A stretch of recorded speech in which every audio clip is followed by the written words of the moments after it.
And yet, when Trump won in 2016, they were singing the exact opposite song. They said the exact opposite, that there was election fraud and that the Republicans were responsible. Folks, in 1994, I filed a lawsuit against the federal government because of their extreme corruption and overreach. Yes, I sued the Clintons. Oh, the miracle is I lived to tell about it. And folks, on our website, I put together a highlighted version of that Supreme Court victory. The only time in history where sheriffs ever sued the federal government, took it all the way to the Supreme Court and won. When you go to our website, cspoa.org, cspoa.org, look for this book. Now it's showing backwards there, but maybe it's not by the time it comes out to you. This is the Supreme Court case for state sovereignty. It fits in your shirt pocket or your purse. The ammunition in this case to help us win what we're doing now proves emphatically that the federal government does not have supremacy, that the federal government is not our boss, and that the states are in charge of really taking care of the rights of every individual in this country. Folks, if we're going to restore civil rights to every man, woman, and child in this country, we must have the sheriffs working with us. You must have a relationship with your sheriff. He works for you. He's the only law enforcement officer appointed by we the people. You must have a relationship with him. Join our posse at cspoa.org and we will train you. We have our training. As soon as I get off this, we have our training webinar. So I hate to do that to you, but I couldn't get it changed in time. But thank you so much for having me, Raj. Folks, there is hope. We take back America, county by county and state by state. Thanks a lot, Sheriff. Appreciate it. Thank you, Thanks Sheriff. for having me. We got this famous guy on coming up next. And there's our Wayne Allen Root. Yeah, there you go. His name is Wayne Allen Root. I just got off his show last night. Took him a long time for me to get him on because he's always working 4 jobs at one time. He says that I work very hard, but I think he outworks me because at 4 a.m, he's calling me. And, you know he never sleeps. So he's the most wonderful guy that I know. He helps everybody. He always answers his text. Wayne Root, we love you. Thank you, Steve. I really appreciate it. Can you hear me okay, by the way? Yeah, we can. Good? Okay, good. Hey, listen, I'm going to sleep when the election's over. I could sleep then. What's that old joke? We'll sleep when we die. That's when we can rest. I'll sleep when the election's over. Until then, it's at least 18 hours a day, at least minimum, to try and get President Trump elected because I've got 4 kids. I've got 2 step grandkids. I've got many grandkids in my future, I'm sure. And I can't tell you how scared I am that this nation is finished if Trump doesn't win. We aren't going to make it. I mean, I'm just looking right now at the news. As I was listening to the sheriff, I was watching the news in San Antonio. The Venezuelan illegal alien gang has taken over 4 new apartment complexes.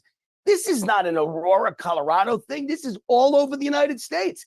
Illegal aliens are the biggest threat to the survival of our country. We're not going to make it. These guys let in 20 million new ones. I'm guessing there are already 20 to 30 million here. And if they win in November, they'll open the borders even further. And there'll be 100 million new illegals. And they'll drown us out.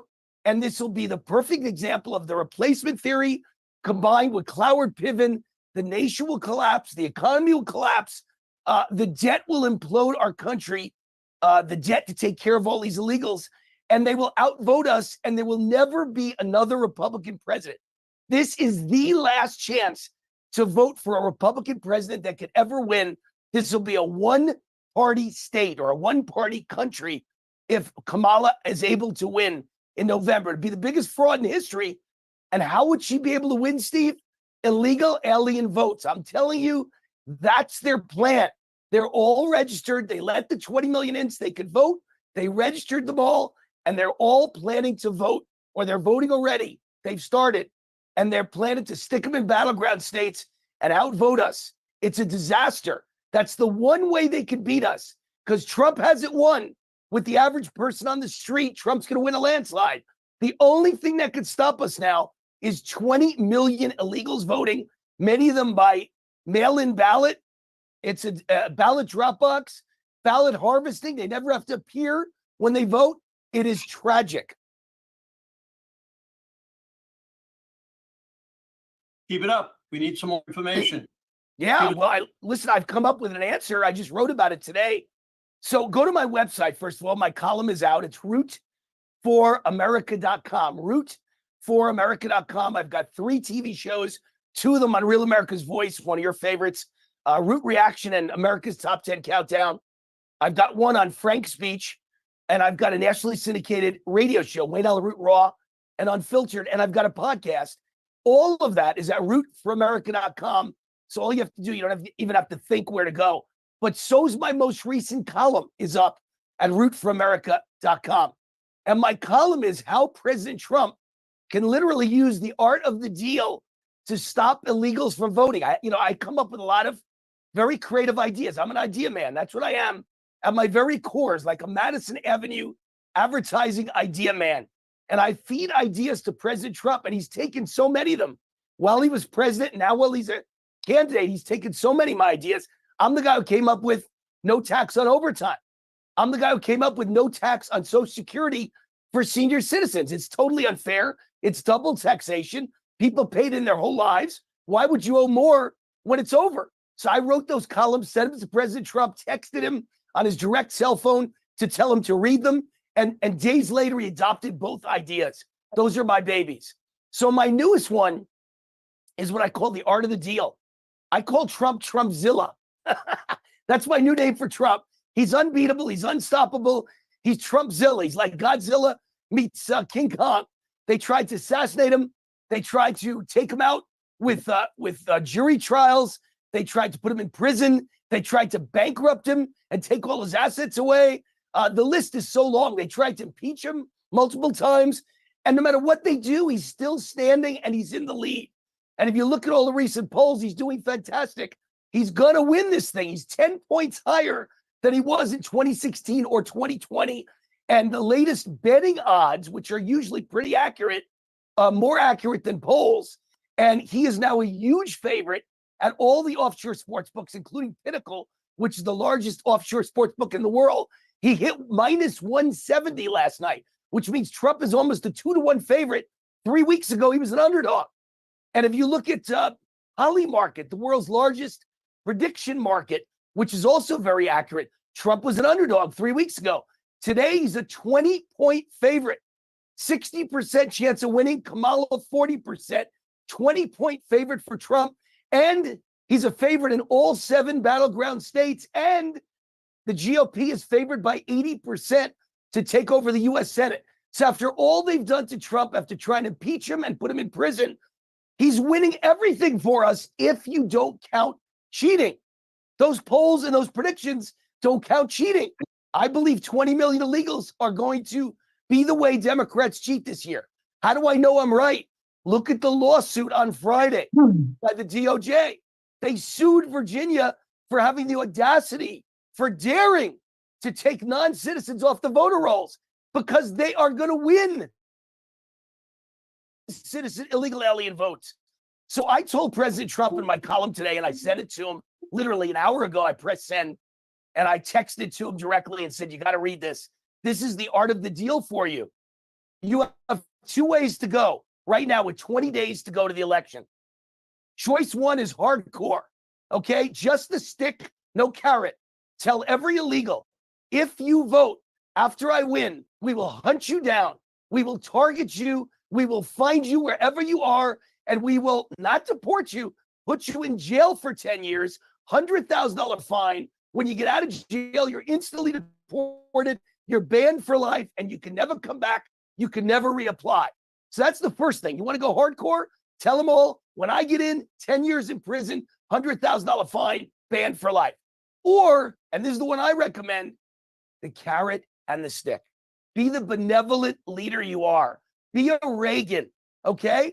And tell them either you do that, you vote, and you're kicked out forever and you go to prison and you get a fine and you're never coming back, or do the right thing and don't vote. And then we give you a 1-year work permit, temporary, in the United States. You have 1 year to prove you have a job and you're paying taxes into the system. You have to be paying taxes with an on-the-books job, and we will let you stay temporarily if you've never committed a crime. If you committed a crime, you're out. You're deported. If you never committed a crime and you have a job and you didn't vote, you can stay temporarily, but you can never be a citizen. You can never vote in your lifetime, even if you stay 50 years. You gave up that right, and you can never collect welfare. And if the only people left, and build the wall, don't let anyone else in, no more illegals, ever. And if the only people left are those who want to work, that'll accept the fact they'll never be citizens, it's a temporary work visa. Every time they commit a crime, they're kicked out, and they have to pay taxes, and they're never going to collect a dime of government support, and they're never going to vote. If they can accept that, I'll accept them. He could be benevolent and do that. Give them the carrot and the stick, because I'm worried that if you just tell them you're kicked out and you're banned for life, it might backfire, because every single illegal will say, what do I got to lose? Either way, I'm kicked out.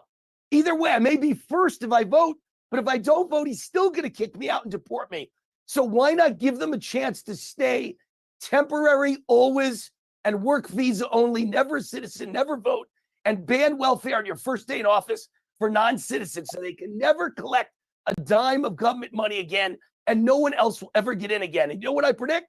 I predict the ones who stay will become Republicans. They will appreciate what he did and will win every election going forward. Illegals will ever come in again.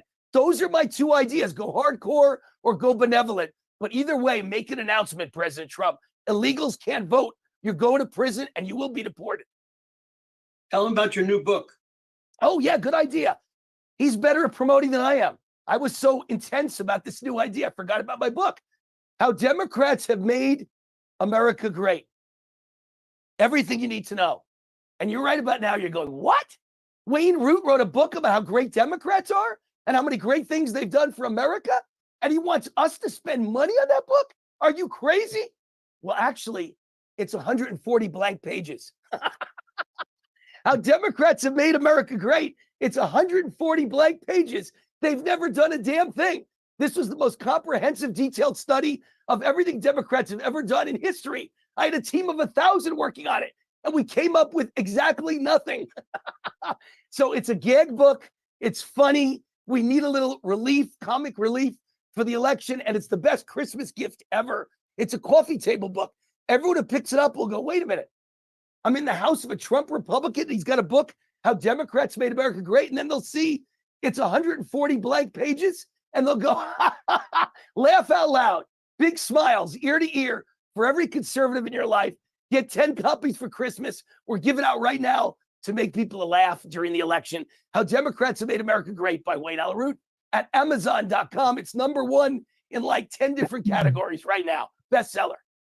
How do we reach you, Wayne? If anybody wants to reach you, because I know a lot of people that come on all the time asking how they can get a hold of you. I know you're one of the few guys that answer people, which is fantastic, because most of the Republican Party doesn't respond. Yeah, look, I'm a businessman. I'm a son of a butcher, an SOB. And my grandfather said there's only 2 rules to business. Customer's always right, or if the customer's wrong, refer back to #1, the customer's right. So I'm a customer guy. I love my fans. I love the people that watch my 3 TV shows. I love the people that listen to my podcast and my syndicated radio show. So I give out my email on all of them, and I answer every single person. WayneRoot@gmail.com. That's why I don't sleep. I answer my emails usually between 12 midnight and 4 in the morning. Well, I get thousands a week. WayneRoot@gmail.com. I appreciate every one of you. You're all patriots. God bless you. And by the way, I'm also a trial guy, right? I like to ask people, is my idea good or not, before I pitch it to President Trump. So the idea I just announced on your wonderful segment here, I gave it to my fans on my show 2 nights ago. And I said, email me. If you like it, I'll give it to Trump and I'll write it up and I'll announce it. If you don't like it, I'll kill it. And over 1,000 people responded. That's as big as a Gallup poll or a Rasmussen poll. 1,000 plus responded. 99% love the idea of Trump giving people a choice of prison and deportation, or you have a chance to stay, but you never become a citizen. You never get welfare, and you can never vote. You gave it up when you came in illegally. 1% hated that, but they loved the first one, just deport them or put them in prison and deport them. So everybody agreed on one of those two, but almost everyone loved him being the benevolent leader who gives them a chance if they're willing to work, and they came here to work, not for welfare. And I agree. And then build the wall and never let anyone else in ever again. That's my story. WayneRoot@gmail.com. My website, rootforamerica.com. My book, How Democrats Have Made America Great. 140 blank pages. #1 at Amazon. Buy a few copies, give them to your friends. Watch them laugh out loud. Thanks a lot, Wayne. Appreciate you coming on. Thanks, Steve. God bless you. Bye-bye. You got it. Great. Bill Bill McGinley. McGinley should be there. He said he was on. Great. Bill, I see you there. Go ahead and turn Hey, it on. Steve. We got Bill McGinley on, who is one of the top attorneys for the Trump campaign. I saw him on the War Room today, did a phenomenal job. He's our only contact because nobody else answers the Republican Party except Bill McGinley. So go ahead and tell them everything, Bill. They want to know what's happening. Steve, I really want to thank you for having me on, and really appreciative of everybody who's on this call and everything you're doing for President Trump. I think I don't need to tell everybody on this Zoom right now just how important this election is. But one of the things that we always talk about is that, really this is something that Steve Bannon used to call a time for action, action, action. And, there's really a number of things that I'm hoping everybody on this call will do. We've talked about it a little bit before, but first of all, I want to, #1, make sure that you guys are registered to vote. If you are registered to vote, I want you to check your registration to make sure that everything is current, that there's no issues, that nobody has tried to flag anything, that you are free and clear and are going to receive your ballot. #2, I want you to go to a website called swampthevoteusa.com. That is swampthevoteusa.com. That is a website that the campaign has put up, and it makes it very convenient for you to look at all the different ways that you can cast your ballot in your state so that you can determine what works best for you. If you have time to do in-person early voting, I really encourage you to do that. If you are going to be voting on election day, I encourage you to make sure that happens. Even, stay safe, but if there's bad weather or something else going on, we need to make sure that you get your ballot in. We're really making a push, including President Trump and J.D. Vance, to encourage people to bank their votes and vote early. So try and find a method of voting that you trust, a method of voting that is convenient for you, and let's make sure that you get your ballot in. The other thing is that we really need to make sure that the people on this call and in the War Room Posse and other really great organizations that communicate to everybody, that you guys become force multipliers. TrumpForce47.com is a website where you can sign up to do volunteer activities in your state. But also, I think you can just take it upon yourself to really, be a force multiplier by making sure not only do you cast your ballot, but contacting 10 to 15 of your friends, family, and neighbors who really want to save this country, who want President Trump in office, so that we can really reverse some of the things that have happened the past 3.5 years and turn out the vote. We really need to get in there and make sure that we're casting our ballots for President Trump and the members of Congress and senatorial candidates on the Republican ticket. President Trump can't do it alone. We want to make sure that we keep the House, we pick up the Senate. We've got some great candidates out there, and they really need your support. If you are in a battleground state, whether it's Nevada, Arizona, Wisconsin, Michigan, Pennsylvania, North Carolina, Georgia, I would even put Virginia and Minnesota on there. Go to protectthevote.com, protectthevote.com. That is the website where you can sign up to become a poll watcher for the Republican Party. Only the party has the authority to credential poll watchers in each of the different stations, and volunteers who are our eyes and ears in the polling places, in the tabulation centers, are going to be critically important. Transparency is righteous. It's one of the great things about our system, and we need to make sure that we have as much coverage as we can so that we can understand, #1, the process worked the way it should, Number two, there were issues, and we can get the lawyers involved to correct those issues. But this really is an all hands on deck approach. Cast your ballot, get others to vote for President Trump. And if you have the time, volunteer to be a poll watcher. And so those are really kind of the important messages that I have right now. I can tell you that here at the team, there's some things I can't talk about just because I'm an attorney and paranoid by nature. But I will tell you that we are really focused right now on making sure that everything is in place for the 2024 general election. And the election is underway now. Early voting and mail-in ballots are being delivered as we speak in a number of states. And as everybody on this call is aware, it's no longer election day, it's election month. And so what we need to do is make sure that we have full participation, whether it's observing the vote and elevating any issues, or casting your ballot, getting all of your friends, family, and neighbors to do the same, and then volunteering as a poll watcher. Those are going to be critically important. You know, President Trump is fighting for us. And as many have said, you know, President Trump being in the White House gives you a seat at the table.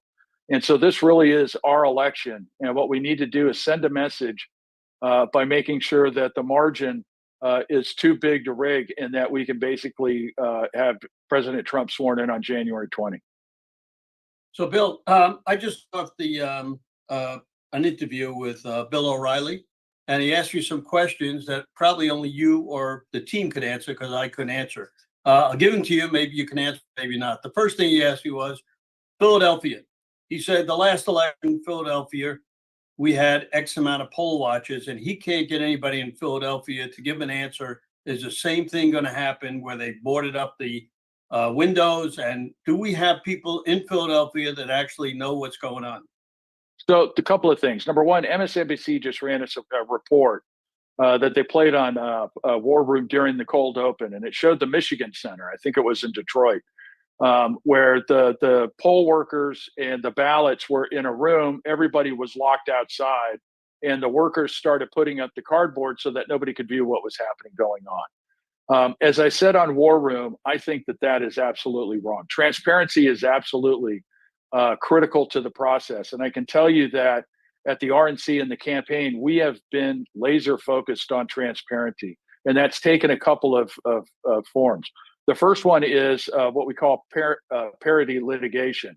And we just had one in Michigan with the city of Detroit, where we were able to get a consent where they're gonna work to make sure that we have a Republican at each of the polling places in the tabulation centers. They were actually going to be more than 2-to-1 Democrats. And so through this settlement, we think we're going to be able to achieve greater parity there. Well, we're doing the same, fighting for the same type of transparency in places like Philadelphia and other places across the country. This is critically important. In order for people to have faith in the process and confidence in the results, there needs to be sunshine on the process. And transparency is the greatest disinfectant, as Judge Hand said. And we need to make sure that this happens. So yes, Steve, we are fighting for this. This is one of top of mind issues and something that we are keenly aware of. And as these issues pop up, we engage. So the second question he asked me was, how are we going to get the illegals off the voter rolls and stop them from voting in this next election? Now, right. We've already seen what happened with the Biden DOJ has sued Virginia and Alabama because they took actions to go through their voter rolls and look for, what's called DPOC, documentary proof of citizenship. And for those voters who did not provide it or could not provide it, or frankly filled out a form that indicated they weren't a citizen, the states went through, verified it, and took them off the roll. So the Biden DOJ is now suing them under the theory that they did it within the 90-day window under the National Voting Rights Act. We think that the states, what they did was actually what should have been done all along. This is something that's a continuing obligation for the states. As voters begin to come on, we need to make sure that they are eligible to cast their ballots. And if there's a mistake with their documentation or something like that, the voters should be given an opportunity to correct it. But I think that, one of the things that we're really doing, we're looking at a lot of issues. I know there's been a lot of discussion around UOCAVA. There's been a lot of discussion around the voter rolls and whether documentary proof of citizenship has been done. There are some, things that we are actively exploring and looking at doing. But Steve, I can tell you it's something that we talk about every day and we are trying to take care of, and we are laser focused on that as well. Because at the end of the day, American citizens are the ones who should choose their president. They should choose their member of the House of Representatives, their senator, and frankly, their state and local offices as well. They're the ones with the vested interest in this. If somebody wants to go through the citizenship process legally, we fully encourage that, become a citizen. But bottom line is that these elections are too important. And like I said before, we want to have faith in the process. We want to have confidence in the results and transparency in election administrators actually looking to satisfy federal law, which makes it illegal for non-citizens to vote in federal elections. We believe that the administrators should be taking that extra step and doing what they're supposed to be doing to ensure that the rolls are clean so that all of the legal votes fully count. So I know you got to go and split, but I got one more question. I have a lot of people that ask me all the time, as well as I asked you, when they want to reach, we have experts on election integrity and they are being blocked a lot of times by the RNC and just explaining or going over and trying to help. Who would they call? You know, who would you want them to call just to be able to discuss? Because, you know, communication is the most important thing. The reason why I have this event every week or every 2 weeks is because people want to communicate and hear how we can save this election. So who would you say to get a hold of that somebody will actually answer them when they have a terrific question or want to help? Yeah. I appreciate the question. I'm going to get it to you, Steve. Somebody that they can call and you can blast it out to the group. Okay. You got it. Yeah. I mean, you know, I follow up. So I will get you a name and a contact for somebody to send in. Just because you send it in doesn't mean we're going to be able to do everything. A lot of people have great ideas, but the law's not there. The facts aren't there to support it. But trust me, we are open to any and all ideas. Just because this is, like I've said before, this is all hands on deck. All of us have a role to play in this. And I hope everybody is able to find some time, put the sweat equity into the election. Let's get President Trump elected. Let's get a Republican Senate. Let's keep the House so that we can enact a lot of the things that he wants to do. And Steve, I appreciate all you do. And I appreciate the question that you asked, and I will get back to you. And I promise that's going to happen soon. Well, I asked a lot of the same questions to Senator Scott last night. I was with him with a senator from Alaska, and they're going to start to help us also where we never had communication with many of the senators because, you know, they're our representatives. And Senator Scott is one of the few guys that actually texts back and answers. And he's going to put out to the Senate and try to get everybody in every state to be able to ask questions to these senators in their state that are Republicans, naturally. So thank you very much for coming on. Right. I know you have a Thank you all. time, and we'll be in touch with you. Thanks so much. Thank you all. All Great. right, Kerri, you're up. Thank you so much. 10 minutes-ish. We give you a little more, maybe 12. Oh my goodness, I feel so special. And But can I? you were in the hurricane, so you deserve that. Yeah, I know. Yeah, we're good though. We're good. Can I share screen at some point? Is that okay? Yes. All right. Okay, cool. Okay, so hi everybody. For those of you I don't know, my name is Kerri Toloczko. I am Executive Director of Election Integrity Network and Senior Advisor for the Only Citizens Vote Coalition. And Steve had asked me to come on, and Raj had asked me to come on to really talk particularly about non-citizen voting. And of course, everybody before me is talking about the same thing. So quickly, what's the problem? What's the problem is the NVRA, the National Voter Registration Act, says very clearly that only citizens can vote in US elections. What it doesn't say at all, because I guess nobody thought of this, Bill Clinton who wrote the thing or whomever back in 1993, it says absolutely nothing about proving documentary proof of citizenship to vote. So it's kind of like a bulldog with no teeth. And, you know, as I am going through the data points, I want to remind you of the things that the left says. One of the things the left says is, well, it's already against the law for non-citizens to vote. My argument is, well, it's also against the law for them to come into the country unlawfully, steal a car, jaywalk. I mean, the notion that because you have a law, everybody who just broke the law is going to, you know, adhere to it is ridiculous. Secondarily, of course, is that we have a huge illegal immigration problem here. But when we talk about non-citizen voting, we have two pods of people, and I want to make it really clear what the two pods are. Number one, we have illegal immigrants coming over the border. We have an executive order that says every single person, not citizen, who touches a federal agency in any way whatsoever, must be given a voter registration card. We call this 14019, or the executive order from hell.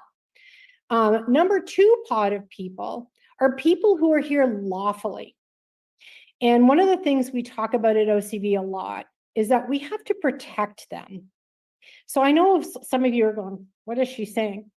So you come here lawfully, you fill out the paperwork. Somebody at the DMV, when you're lawfully getting a driver's license, or somebody at Social Security while you're lawfully getting a Social Security card, says, oh, have you filled out a voter registration card? Your first problem might be that you're not proficient in English. Your second problem might be that you came from a country with such corrupt election laws that it never dawns on you that just because you're here, you don't get to vote. So they are getting registered to vote. They commit 2 felonies, federal felonies, if they vote. Felony number 1 is registering. Felony number 2 is voting. If they apply for citizenship, and God bless them, we hope they do. If they apply for citizenship at one point, the first thing that is checked in the federal database is, did you vote? The very first thing. If they voted, they are subject to a number of things, fines, jail, whatever. But they are also immediately subject to immediate deportation. Not that we necessarily deport anybody anymore, but theoretically it's correct. So imagine you came here legally 30 years ago. You started a business. You're a non-citizen. Some third-party left-wing guy hands you a voter registration card and says, oh, no, you can vote because you're here legally, and you believe them. You are now subject to leave this country that you've been in for 30 years. I mean, this is abusive. So when we talk about this, we also want to talk about that side of it where people are being exploited and taken advantage of by the left, and they are. So are some of these people voting willingly? Sure. Are most of them not? Probably. Do the people handing them voter registration cards know what they are doing is suborning a felony? Yeah, they pretty much do, and they don't care.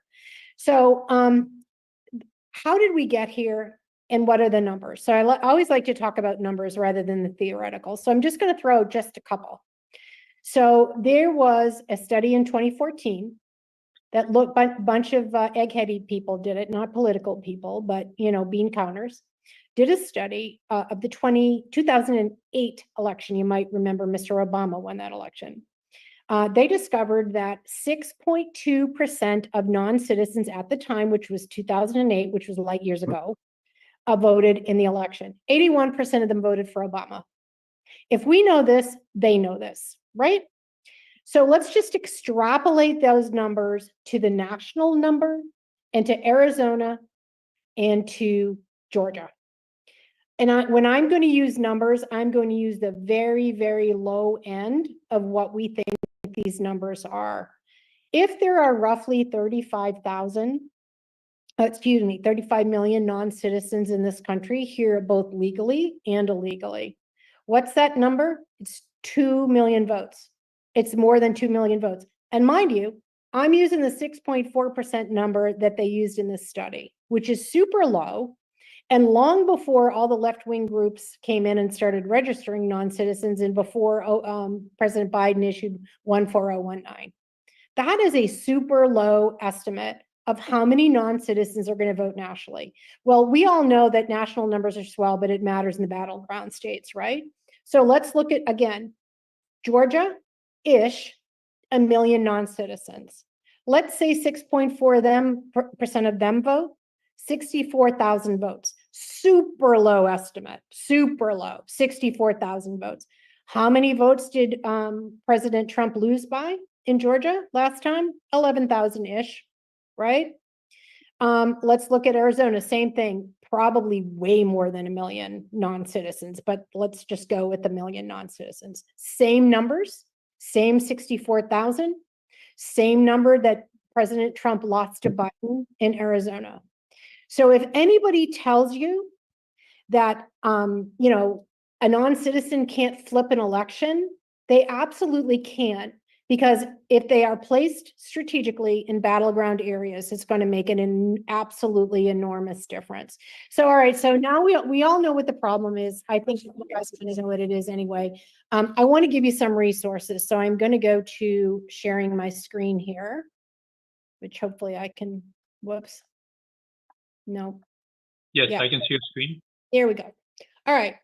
So this is the Only Citizens Vote Coalition website. You can see the link up there. I want to bring you down to the important stuff, which is our citizen toolkit. And I'm not going to walk through this in great depth, but I want you to know what's here for you to use in the next 22 days. We have a fact sheet about non-citizen voting. We have Speaker Johnson's SAVE Act report, which has tons of really fabulous data in there. We have Representative Chip Roy of Texas did another report on illegal crossings and relates to non-citizen voting in there. We have flyers, we have Twitter headers, we have all kinds of stuff. I want to bring you here. We have a sign that says, if you are not a citizen of the United States, it is illegal for you to vote, and there's the code. Our activists are using these everywhere. We have one in red too, if you like red better than you like yellow. We have a bunch here as well. You can see that's in English. Stop, you can't vote here if you're not a citizen, and we have that in Spanish. We have activists, grassroots activists, who are handing these out in churches, in parking lots, in voting centers. Please, please make sure you know your state and local law on how far you can get away from the voting station before they start yelling at you, and then add another 10 feet to that. This goes back to what I was saying earlier about these people being taken advantage of and abused. Number one, on one side of the equation, we don't want non-citizens voting. I mean, this is like the hugest given in this whole call. The second part of it is they shouldn't be doing it either because it really harms them. And so our position is, you know, we're here to protect you against these things. And I will note here, and again, you can get all this on this website, only U.S. citizens should vote in U.S. elections. 21.7 potential non-citizen voters, blah, blah, blah. It goes on and on. You guys can look back at this later and see what's there. But very, very important. We have those materials. They're very pretty, but if they sit on our website, they do no good whatsoever. So we really want you to use those in your social media and whatever. Again, just go back here and download. Something Bill was talking to me, somebody asked Bill a question. I want to go here. And I want to talk about what can be done. So as noted, the Biden DOJ is basically suing Virginia and Alabama. They are suing to make sure that non-citizens can vote, right? Let's be really clear about this. And they're suing to yell at all the other states and scare them off from doing the similar thing. Now, yes, there is a 90-day quiet period under the NVRA that says you can't take people off the voter rolls. Those are people who are on there in the first place, legitimately for the most part, right? Now they've moved, they've died, they're not in college anymore, whatever the thing is. Somebody like a non-citizen who is illegally on the voter rolls to begin with, illegally, federal felony, the 90-day quiet period does not apply to them. The DOJ does not care. Again, they're suing to keep them voting, and they're suing to shut up all the other states. So what can a legislator or an election administrator do? Cleta and I get really tired of hearing people say, oh, it's a glitch. In fact, we have a video about how that's nonsense. It's human error, it's this and that. Nope, nope, nope. So if I don't do what Cleta tells me and I do a terrible job, I will eventually get fired. We need to do the same thing with our legislators and our administrators, election administrators. If you're not doing what you're supposed to be doing, you need to get out of Dodge. So America First Legal, and again, you can find this on our website, did a great series of sample letters that you can see here. This one just goes to Alaska by example. In this letter, and I'm not going to go into gross detail, but in this letter, AFL points out a DHS database that election officials are able to access for free to the federal government to check their voter rolls. Again, you can do this, they can do this now. So again, all the information, I'm not going to go through it all, but all the information is in here, exactly how to do it, exactly who can do it. You as citizens cannot do this. It has to come from an agency or an official, but it's all there on our website again. So everything you're looking for is either here under the Citizen Toolkit or here under the State Leaders Toolkit. And, you know, I really cannot recommend strongly enough that you go there and, you know, find this stuff and utilize it. So, all right, I'm going to stop sharing. All right, so I'll pop, I don't know, as I was talking, maybe Raj is really good at that, popping the website in there. You know, there's a lot of narratives that are out there right now talking about non-citizens. And again, we have found that the things that really matter is anytime it doesn't pretend you're a liberal and don't answer the question with what they asked you, right? So no matter what you're accused of in this non-citizen thing, number one, you're protecting non-citizens from themselves and not having them commit a felony that can come back and bite them later. You are protecting lawful citizens, because if I live in Collier County, Florida, if I have a non-citizen come in here and vote not the way I vote, guess what happens to my vote? It's gone, right? So it's protecting lawful voters to make sure that their votes and their political voices are not canceled out. And, you know, the notion that it's somehow racist, it's suppressionist is just ridiculous. We joke often that it is suppressionist. We're trying to suppress the people who are trying to vote unlawfully. You know, it really doesn't make a difference. And as I pointed out to you, those numbers, when you actually do the math, it's pretty terrifying to think, you know, that this can be going on. And we're going to see more and more of the left coming after it. One thing I noticed in the last couple of days, I have had no fewer than 4 interview requests, USA Today, Reuters, a whole bunch of people asking me how I feel about challenges. Oh, isn't that awful that people are challenging, you know, voters at the box? So we see that coming, and we see it coming on non-citizen voting. So I guarantee you this is happening. I think Bill mentioned UOCAVA, which is super important. To be clear, UOCAVA, I always struggle with this, the Uniform Overseas Citizen Voting Act. It is for military voters as well as civilian voters.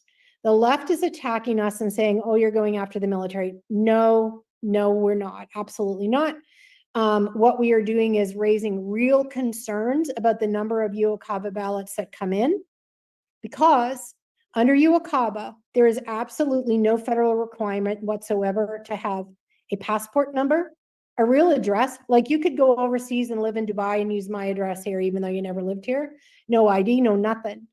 And one of the things that we fear sort of in the Only Citizens Vote universe is some of the activists are going to be giving out, asking people to request UOCAVA ballots, because literally my neighbor could send in a request, ask for a UOCAVA ballot, vote from Florida, and pretend he was in Italy. So, and somebody mentioned Rick Scott. I was talking to Rick the other day, and he was saying that his campaign is noting a ton of upticks in civilian UOCAVA ballots for his opponent. Why is it? And he said, his staffer said to me, why are the military not voting? I'm like, nope, it's not the military. These are UOCAVA ballots. And all of that really does dovetail into the whole non-citizen voting, because we have every reason to believe that that's an easy way for non-citizens to be encouraged to vote. Here, fill this out. Because again, in their home countries, when someone knocks on your door and says, fill in this ballot, you fill in the ballot. So yeah, that's pretty much it for me. One note of encouragement, as just kind of a completely unrelated, so bear with me. For you Bible readers, somebody asked me the other day, one of our activists called and was very discouraged and said, you know, what do you do? Blah, blah, blah. I gave her a pep talk, and then I went and did my daily devotional, which was 1 Thessalonians 5, chapter 5. And in there, it talks about the darkness and the light and the good and the bad. And I called her right back and I said, we are not in the darkness. We belong to the day. So our action for God's glory. So if you ever want to be if you're feeling discouraged, go hit 1 Thessalonians chapter 5, and I think you'll feel a lot better. So with that, Steve, I'm done. If anyone has any questions, I'd be happy to answer any. No questions on this because we got more people. Thank you so much. Michele Swinick, you're up. Stand by. Stand by, Michele. Michele, I see you here twice. Go ahead and unmute. Whichever one. Waiting for you to unmute, Michele.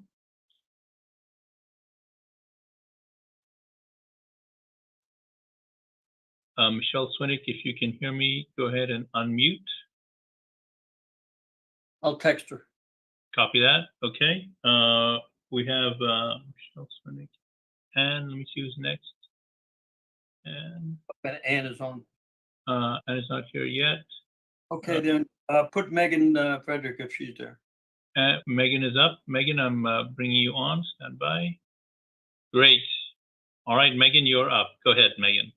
Thank you all so much for having me. I think it's perfect that I'm behind Kerri because Kerri and I work together. As you can see my background, I'm a project manager for Only Citizens Vote Coalition. So she and I work hand in hand, and she's just so fantastic to have on the team. I'm here today to talk to you about a new initiative that we have going on. And it is, I'm going to hit enter right now and give you all the website right now. It's votefair2024.com. I'm going to share screen, and we're going to talk about what that is and how you can use it. If for any reason you can't see it, let me know. Wave at me or something. So this is a ballot measure website. It will tell you the key concerns ballots that people in election integrity world have.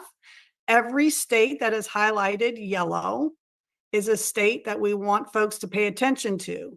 Now, let me just click on one because this is an interactive website to make your life very easy. If you see here at the top, it discusses why we have this. For me, the basic element is that fair elections are a cornerstone of a healthy republic. A woman down in Georgia was just speaking to the Georgia board and said, I used to think the Constitution was here to protect me. I now know that I'm here to protect the Constitution. And it was so inspiring to all of us, Kerri, everyone, that we are really celebrating her. And on that theme, we are trying to make sure that particular ballot measures are highlighted and that folks know how to vote. So let's look here at Arizona. I'm going to click on that, and it gives you three propositions that will be on the ballot. Now, I click on Arizona for a reason. Arizona has a 4-page ballot going out. You can barely get it done in a decent amount of time. So anyone you know, or if you live in Arizona, you need to be prepared. You need to know how you're going to vote on each of these, or you're just going to get lost in the muck. It's very important to remember to flip both sides of the page, right? You know, some people don't know to do that. What we've highlighted are several propositions, and you're going to see a theme as I go through this as quickly as possible. But let me go down here to 133. Require partisan primaries and prohibit primaries where candidates compete. So what are we telling you to do? We tell you up here, vote yes. We tell you again, so no one gets confused, a yes vote. Why? Well, this is trying to stop the top 2, top 4, top 5 primaries. Top 2, top 4, top 5 primaries are bad for our party. Meaning, if you're a Democrat, all 4 Republicans could win the majority. And then in the general election, you have no choice but to vote for a Republican, and vice versa. In a top 4 primary state, 4 Democrats can win. And if you're a Republican in the general election, all you can do is choose a Democrat or not vote at all. So it is bad. And what we want are partisan primaries, which is what most of us know them to be. Each party has their primary. You know, the person who gets the most votes in the primary goes on to the general election, and you have multiple party choices. So anytime you see that, make sure you're reading the language, because there are states trying to put in top 4. And here in Arizona, they've someone's put in a proposition or a ballot measure that they're saying, hey, we want to require partisan primaries. We want to prohibit any other type of primary, and we support that. So let's go down here to Arizona Proposition 140. It is exactly what I just described to you. And they compiled that with ranked choice voting. So that is a no for anyone with conservative values or conservative agendas that they want to maintain in their states. So if you see the single primary, again, a top 2, a top 4, top 5, that's a no. And you see ranked choice voting here.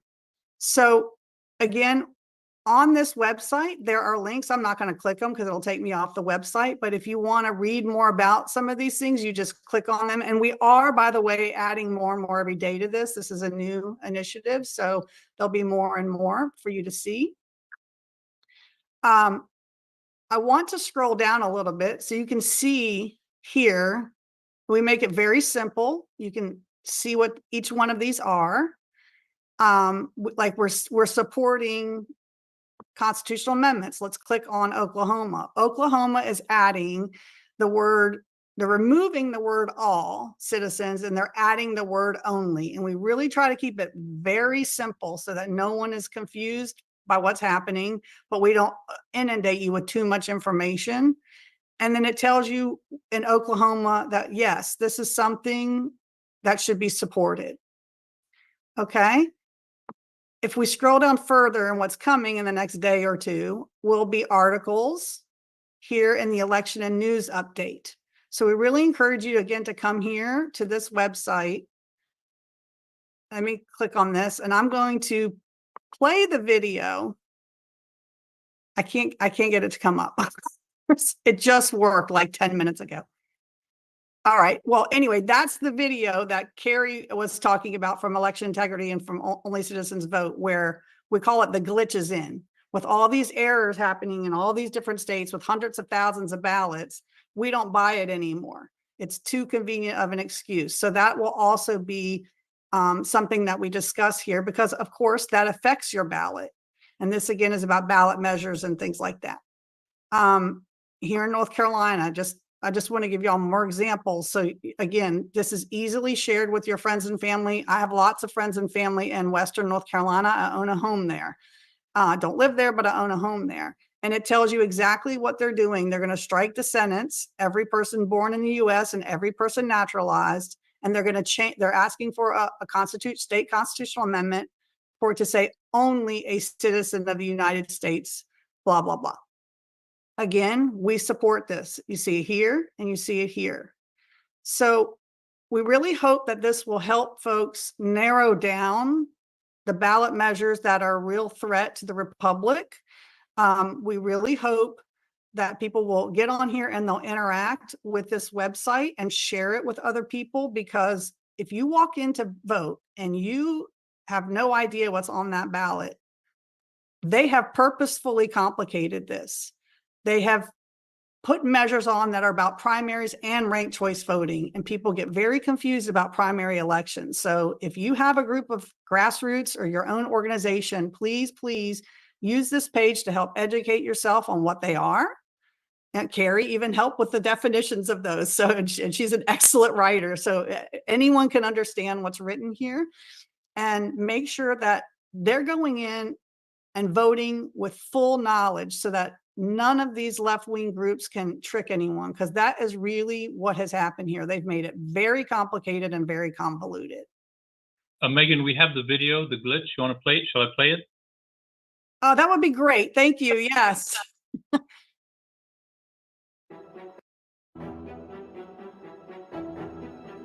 Glitch with printers. Do I need to stop Arizona's sharing? Maricopa County. No, Honest it's playing human right now. errors. Some ballot issues, ballot anomalies, a software I can't see it. glitch. Can't see it, Raj.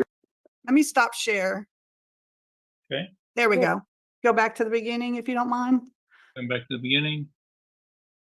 Checking my share settings. Yes, I can see it now. Thank you so much. glitch with printers in Arizona's Maricopa County. Honest human errors. Some ballot issues, ballot anomalies, a software glitch, Human error here or there. A true clerical error. A glitch in the system. They firmly believe this was a clerical error, a data processing error. Georgia's new voting machines are getting a late software update. You could turn up the volume, Raj. Discovered a glitch. More than 98,000 people who were allowed to vote the full ballot in Arizona for 2 decades when they never showed proof of U.S. citizenship. Dozens of voting tabulation machines in Maricopa County malfunctioning. 273 non-citizens have accidentally been registered to vote due to human error by DPS employees. Election officials are forced now to duplicate thousands of absentee ballots by hand there because of a printing error. These people were mistakenly marked as having provided documentary proof of citizenship. All of them will still be able to vote. How does someone even get the wrong ballot? Adam says the answer is human error. As many as 13,400 voters in Outagamie County, they made their choice for president.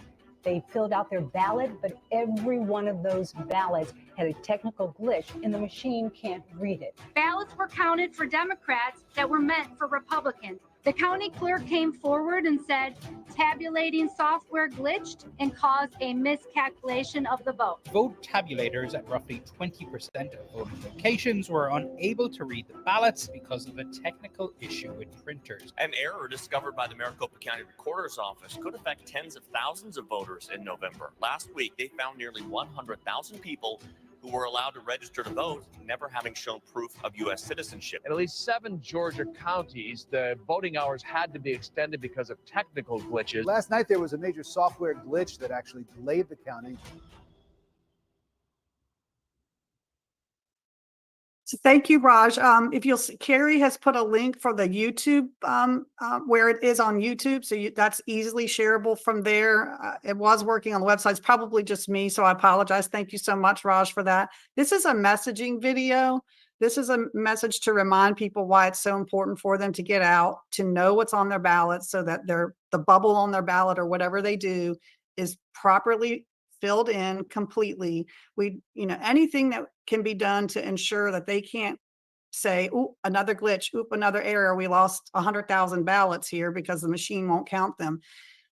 If we try to be as responsible as we can, then we know how to respond, saying, well, we know that we're filling out our ballots correctly. We know that ours should be counted. So all of these messages are really important for average citizens who don't do what we're all doing on this call. They don't come on, they don't have any idea, but you send them that on a phone and it can really motivate them to get interested.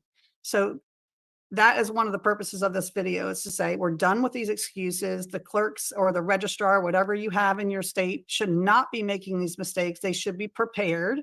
They should have backup plans. And we want to hold them accountable for that. Get it right, do it right. So that's really all I have right now. I really, really pray that you'll all go to votefair2024.com. We really need to get out this information because people are voting right now. Thank you so much, Steve, for having. Thank you, Raj. It's been a thrill to be here today. You got it. Raj, who do we have left? We got, see if Rima's there or John Gordon. We got Michele Swinick. We got the awesome Michele Swinick. Vote harder. You found her. Go, Michele. I am muted. I can't hear you. I see that you're not muted, but I still can't hear you. Yeah. All right. Hang on. There you go. We got you now. We got you now. Can you hear me? Yes. Yep. Okay. All right. Sounds good. So as you guys know who've been watching, we're entering the 23rd month of investigating the election operations system, especially here in Maricopa County, Arizona. And as you can see, I am not standing in my studio as normal. I am at an undisclosed location, okay? And an undisclosed location in Scottsdale, Arizona, because we are very close to finalizing and submitting our lawsuits, okay? You've heard me talk about lawsuits that need to happen. And we are going to be filing it soon. Okay, soon.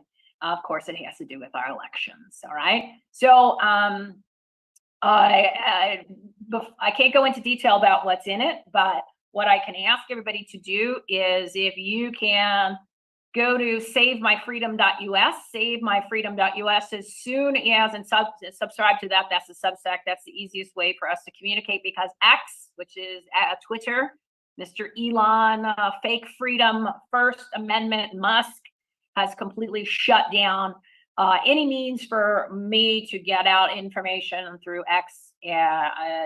Over about a month ago, we had 70 million views on 3 of our videos within 3 days. And ever since then, you're lucky if I can get a couple hundred views with 29,000 followers. So if you guys can sign up there, and I'll be sending out the information on the lawsuit and everything else that's happening here in Arizona, and all of the most recent investigation findings. So you can understand how the system works. You know, what everybody needs to understand is I get all the pep rallies, I get all the pom-poms, and everybody's all geared up, right? But here's the problem. This isn't your strategy. Voting harder 2024. We did this in 2020, everybody, okay? Trump won the vote. He didn't win the results. In Maricopa County here in Arizona, there were 58,550 ballots that were issued as standard ballots, and they were supposed to be issued as provisional, okay? That's against the law. Those votes are illegal. Trump, based just on that information alone, that is all public and has been since November of 2022, Trump won Arizona by 36,000 ballots. So in order to actually understand how the system works, it's very, very simple, but no one has ever told anybody how the system works, the election system operation nationwide, because they don't want you to know. They don't want you to know how easy it is to actually follow the law and follow the process and procedures.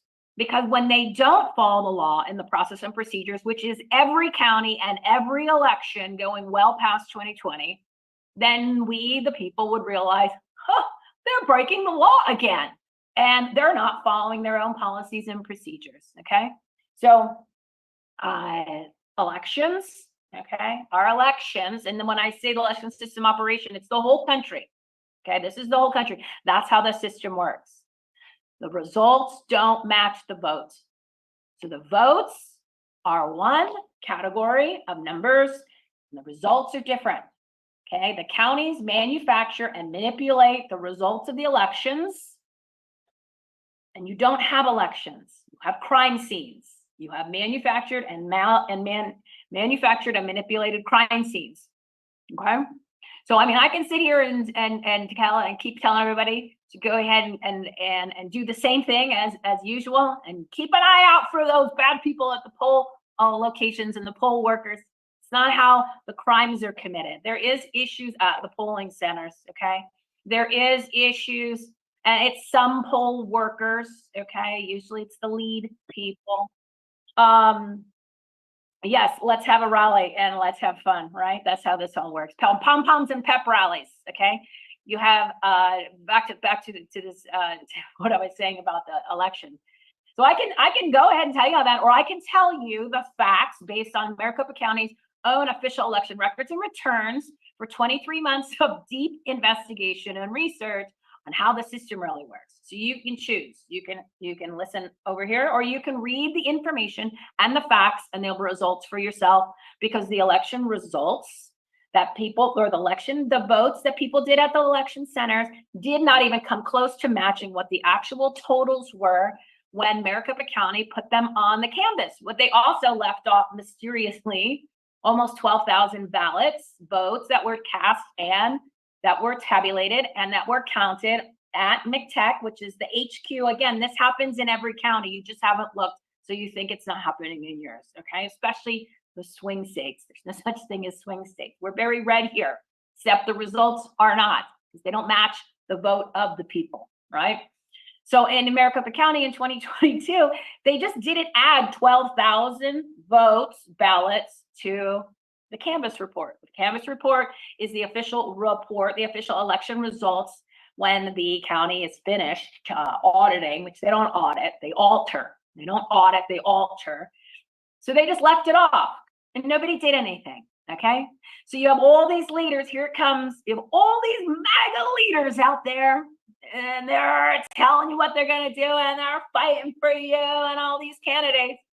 And our election system operation has only gotten worse since 2020. Okay, it's only gotten worse. So you want solutions? Lawsuits come in. Okay, sign up savemyfreedom.us because we're going to try to get as much media, even though media refuses to go ahead and share any of the information that we've exposed for 23 months, which is all the official election records and returns for Maricopa County. So there's no opinion here.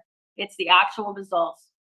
So then you're going to have to, and I would like for you to share that information because you need to understand the system. It's like trying to play in a game where you don't know the rules. You can never win, okay? You can never win. So you need to understand how elections work. You need to understand, and they're all simple. So start here in Arizona. It's a great model. It's the model. It's the king. It's the HQ of fraud, okay? This is where they come up with all the ideas on how your election system is run and how the election, the votes, and your sacred right to choose your representatives and your propositions and everything in your life is stolen from you the whole time for years. It all comes out of this corrupt Maricopa County, Corruption County, okay? So then the other counties, they look at it like a menu and a la carte, and they pick and choose which methods they need in order to accomplish the results that they were told to provide and manufacture and manipulate. And if you don't want to believe me, you can read the documents. You can do the research yourself to spend the 23 months and go into detail.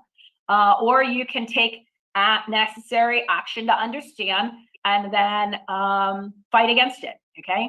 So lawsuit is coming. That's going to help as it stands in Arizona. It's not a matter of if Trump is going to win. Trump won the vote in 2020. He's going to win the vote in 2024. We just don't know if he's going to win the results. Okay. And again, it's not about Trump. These elections are not about the candidates. It's about the people's, every person on these calls, our sacred right to choose everything in our lives through our vote has been taken from us. Okay. Elections are just, you go there and you work them and there's paper flying around, but there's no chain of custody documents. Then, and in Arizona in 2022, there was pretty much no chain of custody documents for all the ballots that were brought in and left the buildings and the people at the voting centers. There was 223 of them. So we literally have no chain of custody documents. Okay. So it's whatever the county told you was the reported totals, and therefore it shall be. Okay, that's how the elections work. And I'm not okay with that. And nobody on this call should be okay with it. And unfortunately, our leaders, okay, our MAGA leaders, they were okay with it. Okay, I know you don't want to hear it, but this is the facts. And I'm not going to sugarcoat anything for anybody. And I want people to know the truth, right?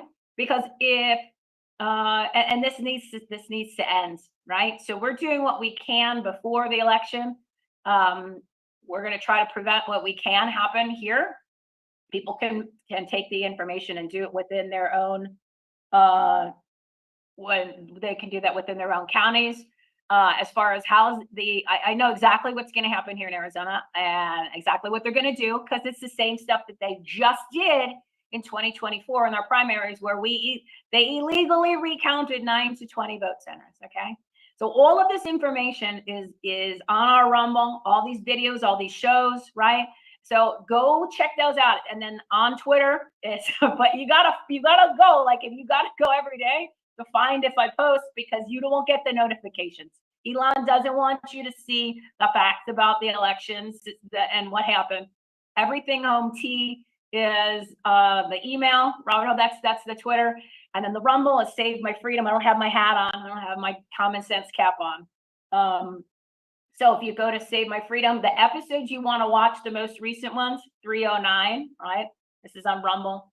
312, 314, and 318 explains that Trump won Arizona. It doesn't explain, it proves he won Arizona. Okay, this is all proof. Now this information that we've been exposing and explaining for 23 months now is the county's own official election records and returns. There's still more coming because I told everybody I was going to show you what happened between November 8th of 2022, every single day when they manipulated and manufactured the vote count, all up until the last day in Arizona, Maricopa County, on the 21st of November. And the illegal, so, okay, one other thing. This is vote early, swamp the vote. What's the other stupid one? Too big to rig. And then there's another one, drain the vote. Well, that's what it is. It's draining the vote. Okay. Those are rhymes, guys. Those are rhymes. And like you play dress up and you put a sticker on, I'm over. Okay. It's all make believe. The campaign is totally separate from elections. Elections are serious things. Okay. Certain roles and responsibilities. Like as an election worker, I was a judge and an inspector. Okay. In these elections. We have a huge responsibility. A lot of people don't take it seriously. The counties, they have destroyed the election process. And again, our leaders, right, especially here in Arizona, everybody was Republican in 2022 and in 2020. But yeah, where are we? We're worse off than we've ever been with the counties controlling the actual election process and the results. Okay, 100% election fraud, maladministration, you name it. So what I have done, I'm not laughing. I'm just tired of the insanity of listening to people tell you what to do and give you election strategy advice when they've never investigated an election. They don't know how the elections operate. They've never worked elections, but they got great ideas on what to do.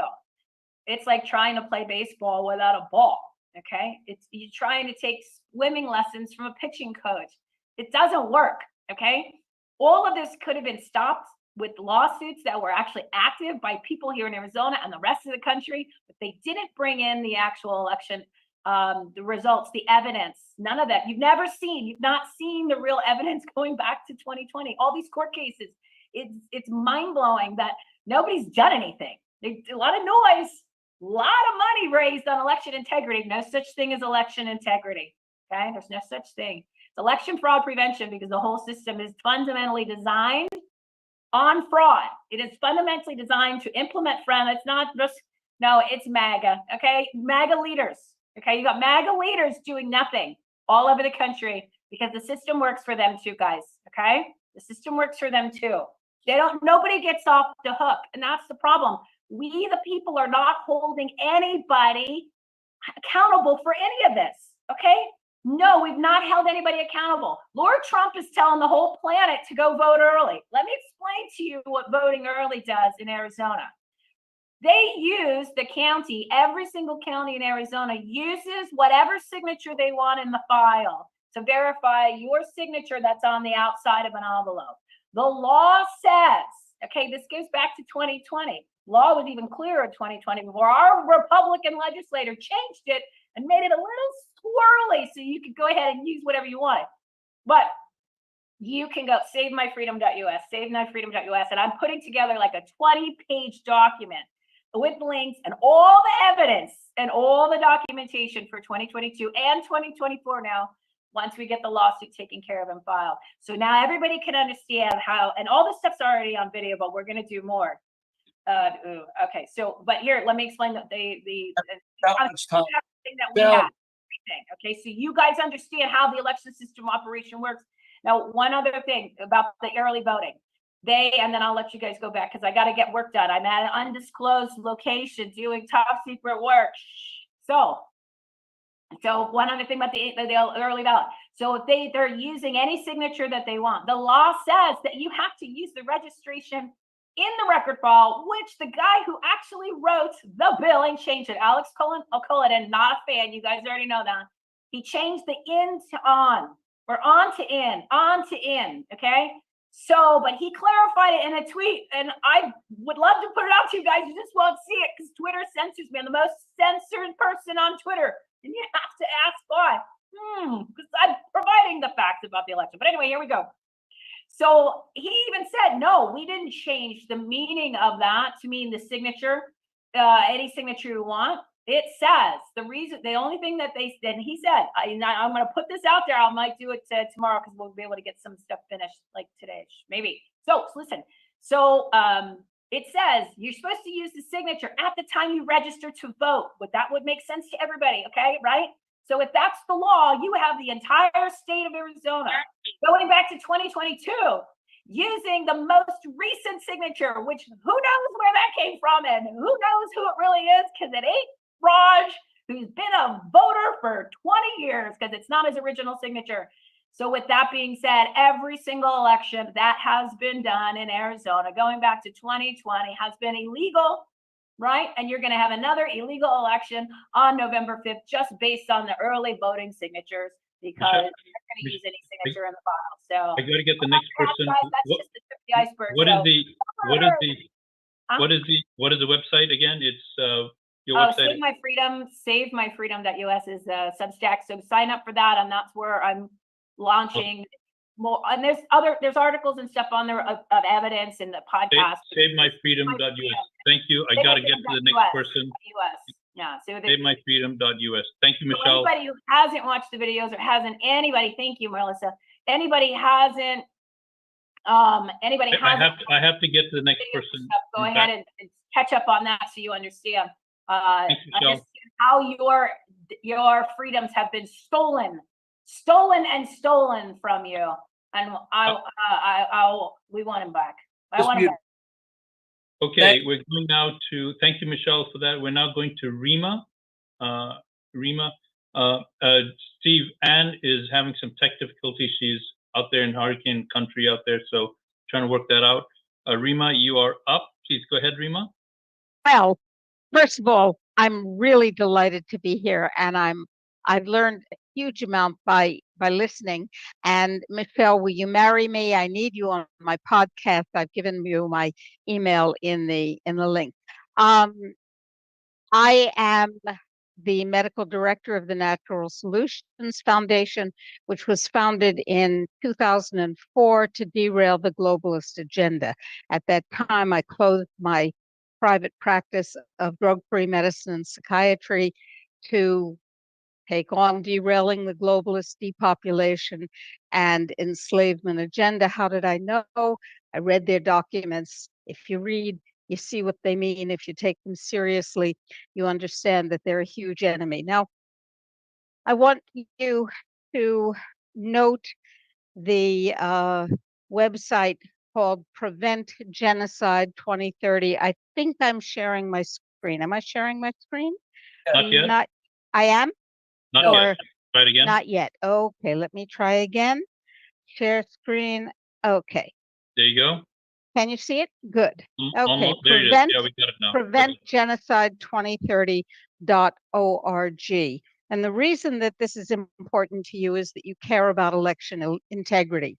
If you are, as I believe that you all are, as I am, people who care about the rule of law, people who care about the Constitution as the basis of the rule of law in this country, then it is incumbent upon you, and it is urgently necessary for you to take a few minutes out of your election integrity activities to go to the root of the election integrity problem, which is our membership in the United Nations. When you go to PreventGenocide2030.org and you click on the emergency alert system button, you will see a meme, an illustration that tells us that the United Nations is the beast.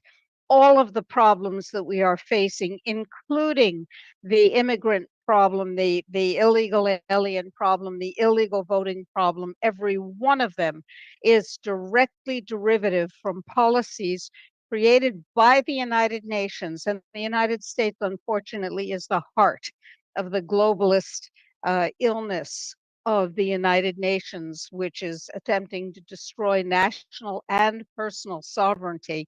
Every one of these policies comes from the United Nations. So we have before us the opportunity to take the 10 million Patriot Challenge. If, of course, you have the balls. Naked truth will destroy the United Nations and allow us to rebuild, restore, reclaim, reformat, and refocus the Republic.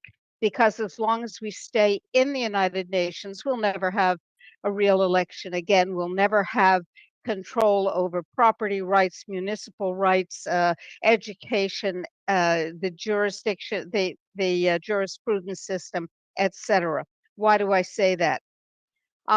It's a long story, but I want to ask you to help me force the Congress of the United States to pass a law that is now before it. It's called the Disengaging Entirely from the United Nations Debacle Act of 2023.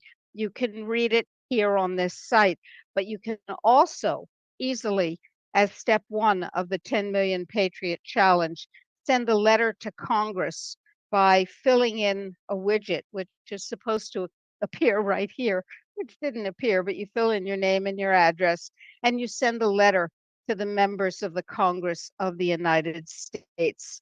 There are 5 other simple, quick steps, one of which is to tweet to the presidential candidates who are now in dialogue with the people of the United States, supposedly, the following questions. This goes to their official Twitter accounts. You want my vote? I want your answers. Do you commit to withdraw from the UN and WHO, which is part of the UN? Do you commit to reestablish the right of informed consent, including about vaccines? Do you commit to punish all pandemic crimes against humanity? Those are questions that we need to demand people who want our votes start answering. It's a yes or no set of questions. And then there are 4 more steps. There's also a document here that you can read, a legal memo showing that we have no legitimate, only a fraudulent relationship with the United Nations. Why do you care about the United Nations? Because the immigration policy, I'm going to stop sharing if I can figure out how, the immigration policy that there's been so much attention justifiably documented or directed to is directly from the United Nations. Every other policy that is destroying our institutions and our genetic pool through the bioweapon shots, yes, they are bioweapons, they're all United Nations policies, and they are all designed and determined to undermine and destroy national sovereignty, read the Pact for the Future, and to undermine and destroy any personal autonomy. Consequently, don't stop working on election integrity, but go to the root cause. Take 10 minutes, take the 10 Million Patriot Challenge, notify and mobilize your friends and your neighbors, Republican, Democrat, Independent, Martian, doesn't matter. We're talking about global destruction. And I urge you not to put this aside. It's urgent, it's important now, because without that, there will never again be a meaningful republic. Just 2 more points and I'm done. The first point is the Constitution of the United States twice says that we have, and the Bill of Rights says twice that we have inalienable or unalienable rights. Cannot be separated from us, because just by being alive, we have those rights. The Universal Declaration of Human Rights of the unelected nobodies, also known as the UN, which is not a country, which is just a private club. The Universal Declaration of Human Rights says that you have rights which are given by the United Nations and can be removed anytime they pass a law. How can a club pass a law? They can't. So those 2 documents are fundamentally incompatible. You either have inalienable rights or you have rights that can be removed by the state. Take your pick. If you are committed to the United States and to its rule of law, and its rule of law based in the Constitution, you cannot allow this country to remain in the globalist destruction known as the United Nations. The other final point that I'd like to make is that people who claim to be in leadership positions in this country and globally, many of them have for 145 years been working hand in hand with the predatory philanthropists who have put them in power and who own them, their paymasters, to undermine and destroy the rule of law through constitutional governance. And that is well documented. I'm working on a major piece on that at the moment. It includes Woodrow Wilson and Teddy Roosevelt and Rockefeller and J.P. Morgan and the Rothschilds and Gates and Soros, the usual suspects of the uber wealthy who don't give a damn about any allegiance, national, religious, tribal of any kind. Their only issue is in total control, and the United Nations is their tool for total control. Join me in making sure that we have the possibility of constitutional rule by getting us the hell out of the United Nations. And if we don't do it by passing this bill now through public pressure, with enough of a majority to overcome the inevitable Oval Office sock puppet veto, we will never again have this opportunity. PreventGenocide2030.org. Or we are simply destroyed and enslaved. This is a litmus test. We either act to protect and preserve what we believe in, or we act on their behalf by not preventing them from destroying humanity. Thank you. Thank you, Rima. Appreciate it. People are asking for your contact info, Dr. Rima. I will put it in the chat with pleasure. Okay, great. Steve, Anne is with us. I'm going to bring her on now.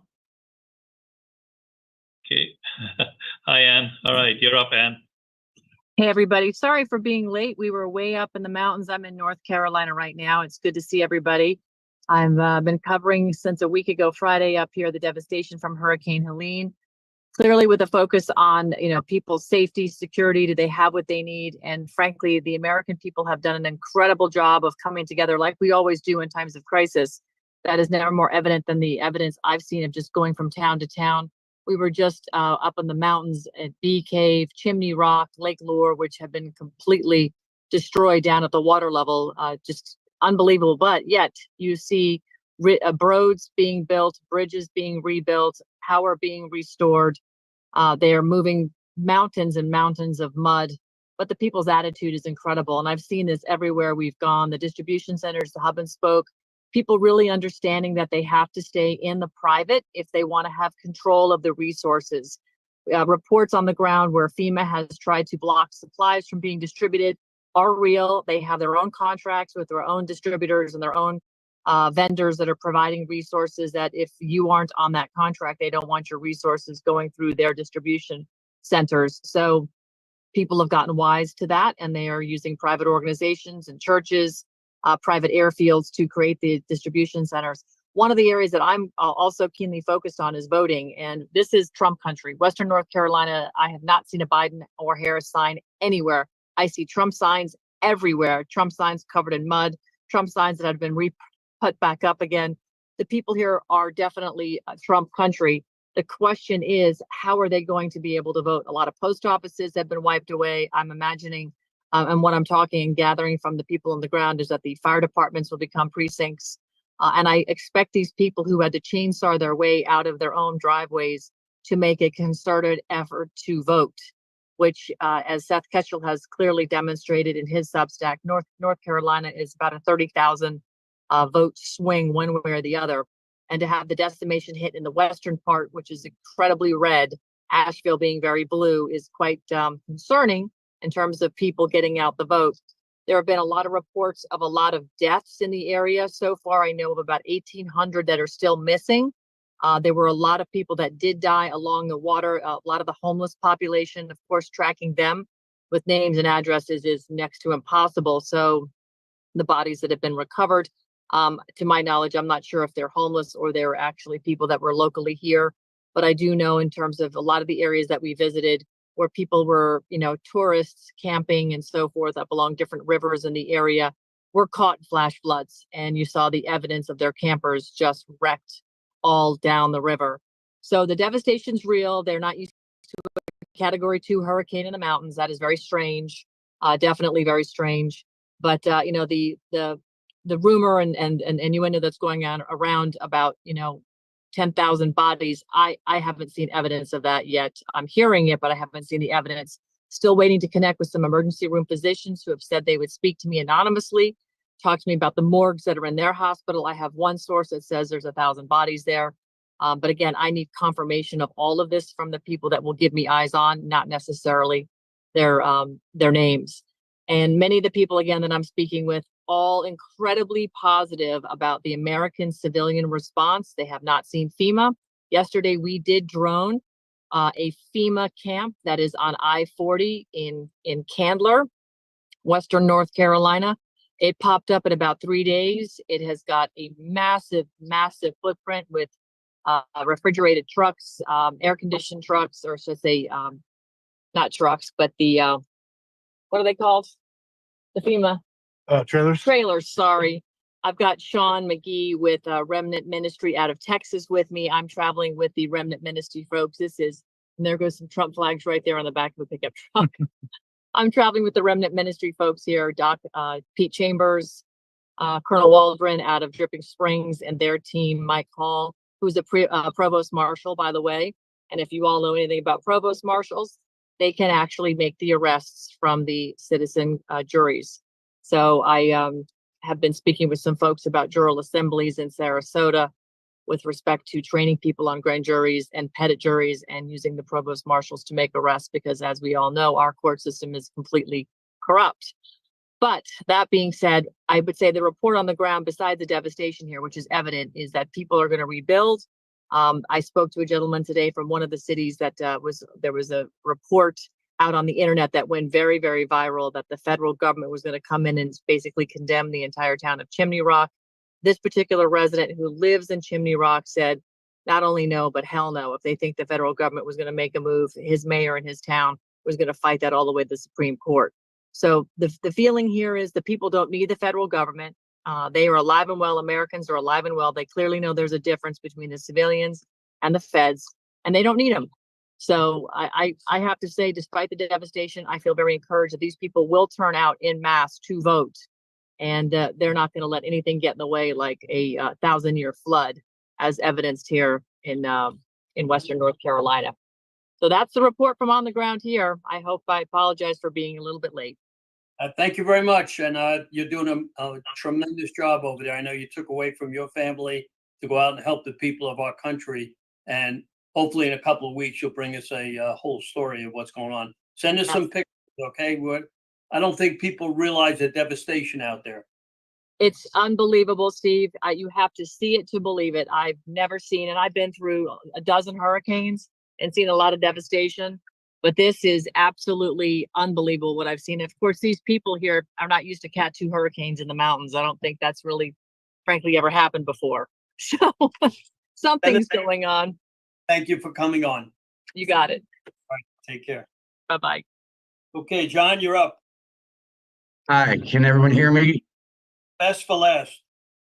Can everyone hear me okay? Good. Yes, we can hear you well. Good, thank you. My name is John Goodman. I'm from Hallandale Beach, Florida. I'm not associated with any political organization or any media whatsoever. But election fraud is something that bothers me greatly. And when it really clicked in was in 2016. As you know, Donna Brazil, who worked at CNN at the time, she delivered the questions in advance to Hillary Clinton before that debate. And I've never quite gotten over that, because that was the first real case of election interference. I think it happened at the local level a lot before that, but not so much so brazen at the national level. So I decided that in the 2020 election, I was going to do whatever I could to see if there was any inconsistencies or fraud. And those who are still on this call, I'm about to show you some pictures that I took myself on November 3rd and 4th of 2020 that I have never released before. Steve has seen a couple of them, and he invited me to be on the show. And I'm going to release them right now publicly for the first time on Rumble. And my hope is that once you see these pictures and do third grade math, that you will go to someone on the national level to where this is really a national story. I don't want money. I'm not looking for fame or fortune. I'm a retired manager with Marriott Hotels. I live a comfortable life in South Florida. I'm doing this because we can't let it happen again. The problem is we all have our feelings that there was election fraud, but we need to show the American people in black and white, in pictures, proof, proof, proof that not even Nancy Pelosi or a Barack Obama can deny. So get out your pencils and paper and get ready to look at these pictures. They're going to be very telling. And if I glance away from the screen, please don't think I'm being rude, because what I'm doing is I am getting together all the pictures that you're going to need so you can see exactly what happened. So first picture, this is off of CNN. And as you can see, unfortunately on this, can anybody see that or no? It's a little difficult. It's reflecting quite a bit. It is difficult. It is difficult. Okay. We can see it. Go ahead.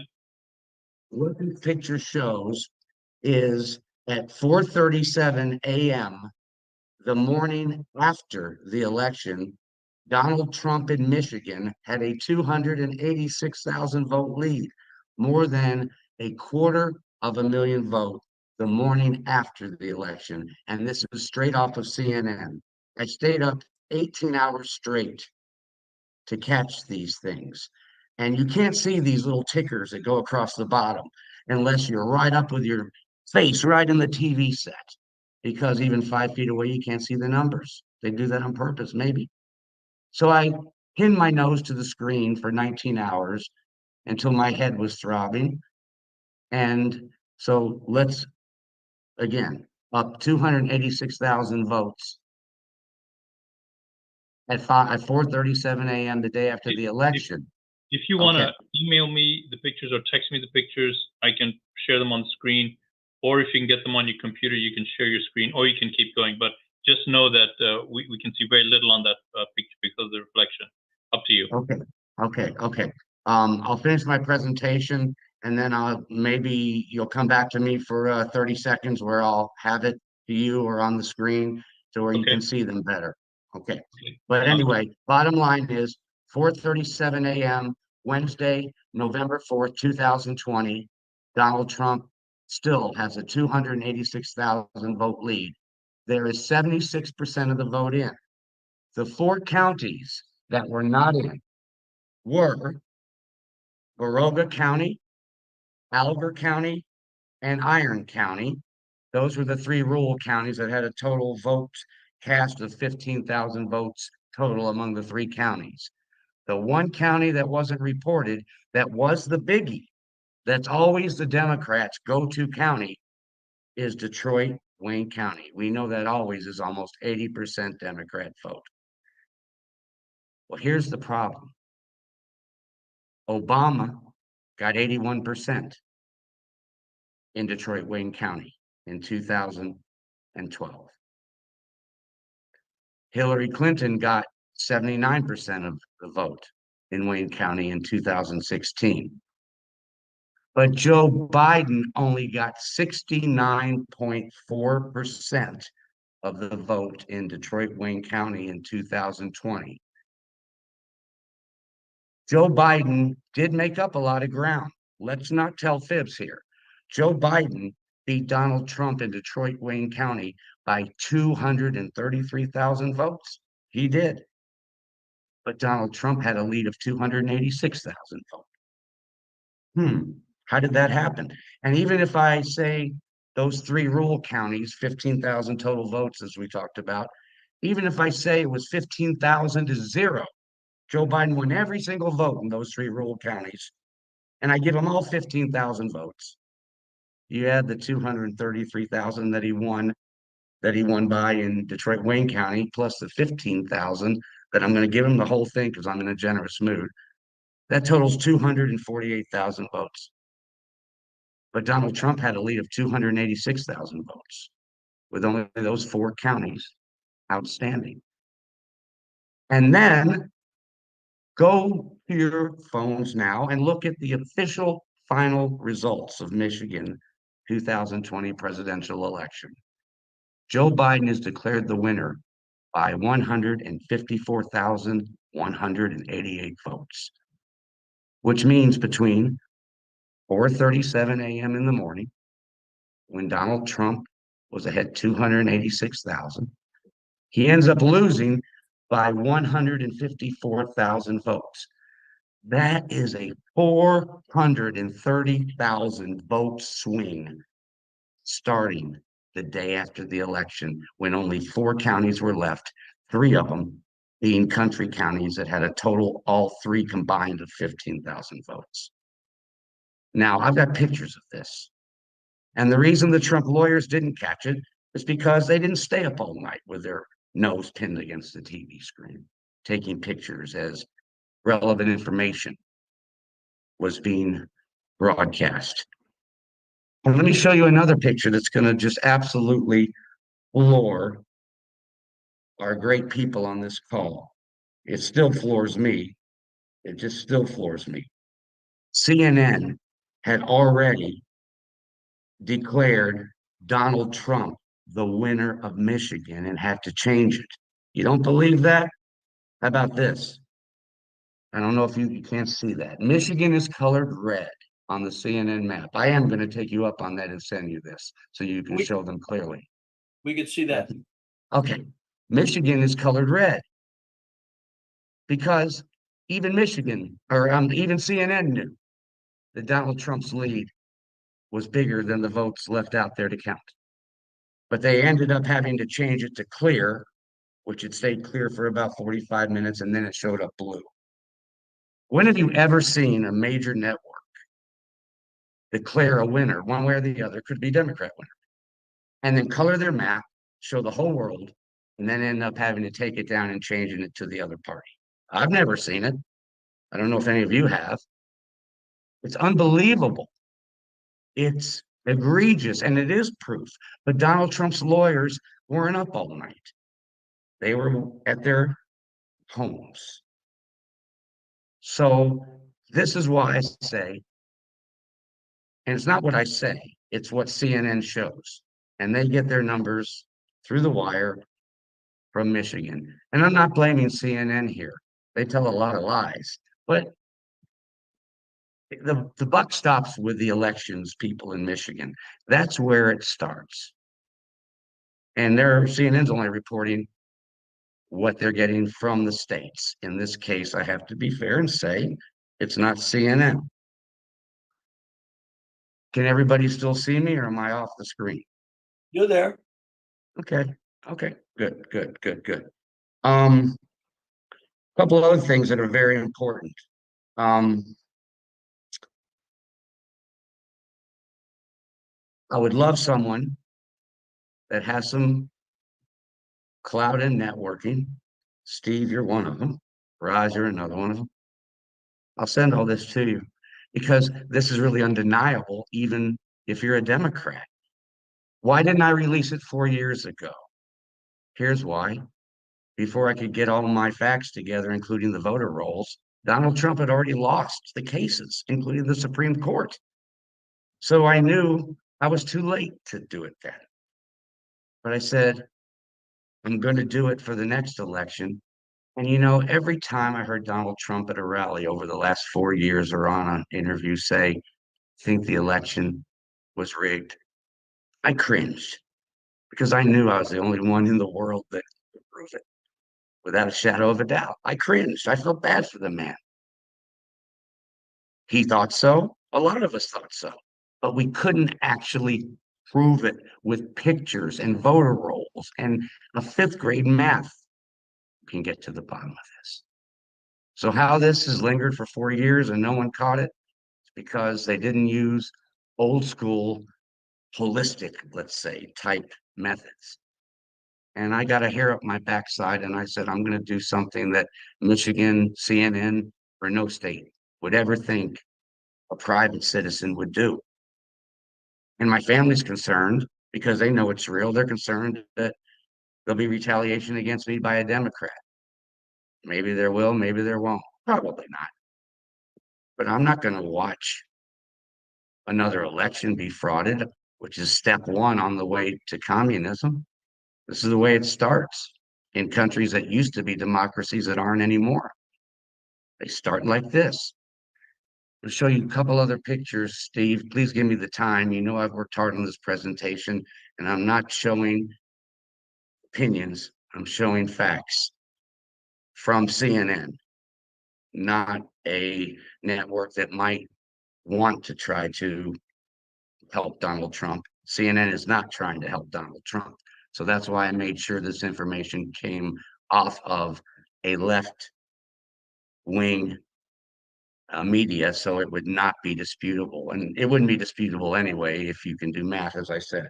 Let me get to the other goodies for you right here. We talked about voting for illegals. It's a problem. It's a huge problem. And the speaker that spoke before that said it's the biggest problem, she may be right. Do you know that there are 11 states? I don't know if you can see this. We'll try. Do you know that there's 11 states for this election coming up in a few weeks that you have no ID required? I don't know if anyone can see this. No. No. Okay, I'm gonna send this all to you, and I hope you'll get it out to them. Got about 2 minutes because we got to shut down at 5 o'clock. Because That's fine. That's fine. There are 11 states where no ID required whatsoever. There are a handful of states where it says non-strict ID, which means it can be just your name with no picture. So there's about 20 states where you don't even have to have a picture, and that's for this election. That's really scary. The last thing that I will say is, when they talked about Donald Trump's threat to democracy, here's what I want to say. Kamala Harris, installed with no votes, is a threat to democracy. The law says that if a nominee ends up not running because of treason, health, or the 25th Amendment, there'll be a delegate runoff on the convention floor. That did not occur. Those 12 million votes for Biden were, like Obama said, the heck with those people. Now that's a threat to democracy, just installing somebody and not doing the runoff as the law calls for on the delegate, by the delegates on the floor of the DNC convention. What about Kamala? And this is where I would say one thing. If you know Donald Trump, please tell him. He's showing videos now at his rallies, good videos. But one thing is not on that video, Kamala Harris telling the BLM rioters, quote, "This will not stop until justice is served." So while buildings are being burned down, cops are being hit with Molotov cocktails, innocent people's homes and businesses are being burned to the ground, we have a vice president telling them to continue. That should be part of one of his tapes on his rally. And if any of you know Donald Trump, it should be. Even Democrats don't accept a vice president calling for continued burning down of innocent people's property. And of course, the New York City trial, which that verdict should be coming up soon. Let's be very frank about it. I'm not going to go into a big deal about it. We know it was a faked up trial, but I want to tell you something that most people don't know about it. You do know their star witnesses was a porn star, and you do know that the other star witness was an ex-felon who had been convicted of perjury to both the Congress and a court. Star witnesses. But here's where it really was bad. And this is not public information. So please listen to this. Towards the end of the trial, one of the biggest charges against Donald Trump was they were claiming that non-disclosure agreement with Stormy Daniels, where Trump paid her $130,000, came out of the campaign. That is a big violation if he did, and it is jail time if he did. Donald Trump's attorneys called a witness towards the end of the trial. And at the time, he was the auditor at the Federal Elections Commission, and he's the one that actually did the audit on Donald Trump's campaign. He had testified a week before to Congress that payment to Stormy Daniels came out of Donald Trump's checking account, not one dime out of a campaign account. The judge didn't want that testimony in the New York trial because that would have pretty much exonerated and gotten the truth out there, and Trump would have been found not guilty. So the judge denied the witness, a former federal employee at the Federal Elections Commission, would not let him testify because the judge didn't like the fact that he was going to testify the truth, that there was no violation of using campaign money in any inappropriate ways. John, we got to close it down. I'm sorry to say that. No, but thank can I please show people how to contact me, or will you, if they contact you, put them in touch with me? Of course, 100%. Thank you very much. Raj, you want to close? Please, if you know Donald Trump, please, this is not a hoax. Please, I don't have the networking.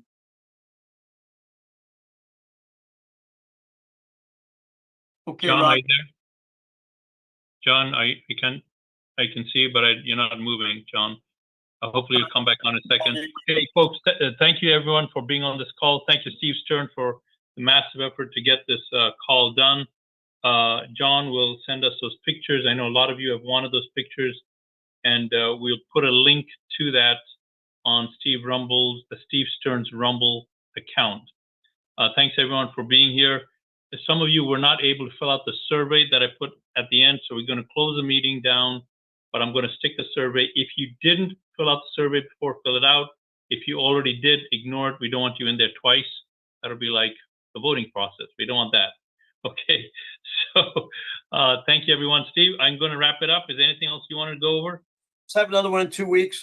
Thanks everybody, all the podcasters. We're going to if you know any podcasters that want to help us, Raj, you gave me one today. We just keep adding till we get 100, and then we'll just keep adding people all over the world. Thank you very much. Action, action, action. Thank you again. All right, thank you, Steve. And here's a poll. You see the poll on your screen. If you already did the poll or the survey, you can exit. Otherwise, you can fill that out on your screen. There are 6 questions. Click on the question and then scroll down to get to the rest of the questions.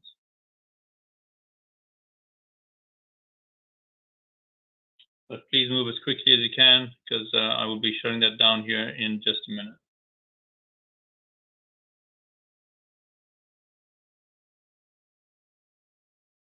The poll is on your screen. You should see the poll on your screen.